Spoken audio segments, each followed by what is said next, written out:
A few years back, I was rushing to get my offsprings to school. Even though it was our regular routine, we was waking up late.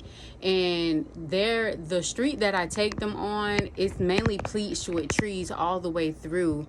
But on this particular day, they were actually doing construction. So, like when the men be inside of the cranes that have the buckets that men can stand on just to cut trees down. It was like that, but people were on the side of the street as if they were taking a break instead of actually doing the work on the street. So I was inside of the cones trying to make sure I get to where it is that I'm needed to go, when a huge tree branch actually crashed on top of my truck and it turned over. My truck turned over. So when the truck turned over, it was only me. There wasn't anyone else. My offsprings wasn't in the vehicle. It was only me. And I crawled out of the driver's seat. When I crawled out of the driver's seat, for some reason, I literally just got up and went home.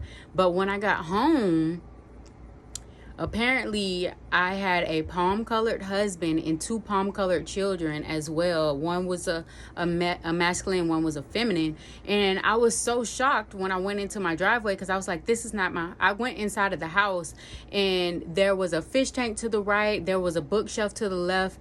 You go a little bit farther to the right, you have the couch in the living room, and you go straight ahead, it goes into the kitchen. And I'm like, this is not my house, this is not my family, where's my family? And they were like, they greeted me as if they knew exactly who I was. And I was a very dark-skinned woman. I had a bob at the time, and I couldn't be no more than 135 soaking wet. So I was just like, Mom. They were like, yeah, you're our mom, da da da da da. And I felt like we were supposed to have friends come over later on that day. And I don't know why. I really felt like this was a part of my actual reality, but I knew this was not my life. I backed up and I went to the actual pavement of the front yard where the cars pull in to go into the garage. And I was like, this isn't my house. And it was about to start raining outside. And it was like, what's wrong with you? Are you okay? Are you all right? And I was just like, this isn't my house. And I woke up, and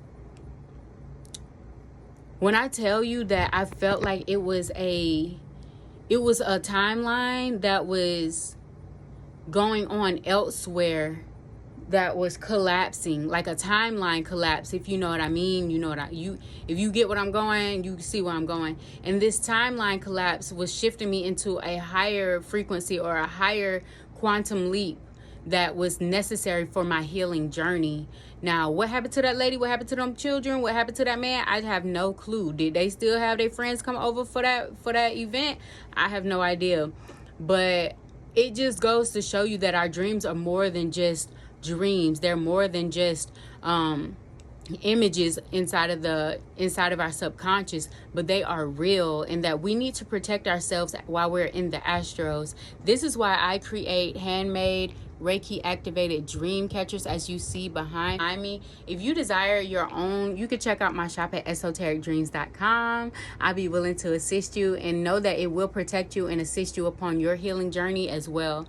This specific one is the Gray Evileye DreamCatcher. It can be activated for whatever you need it for, but it is best for grieving, guilt, sorrow, depression, anything of low vibrational energies.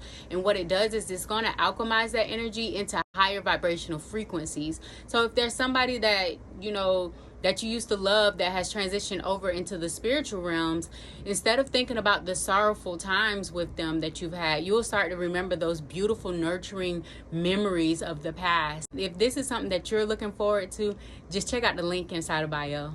Until next time, Spank is out of here. Namaste.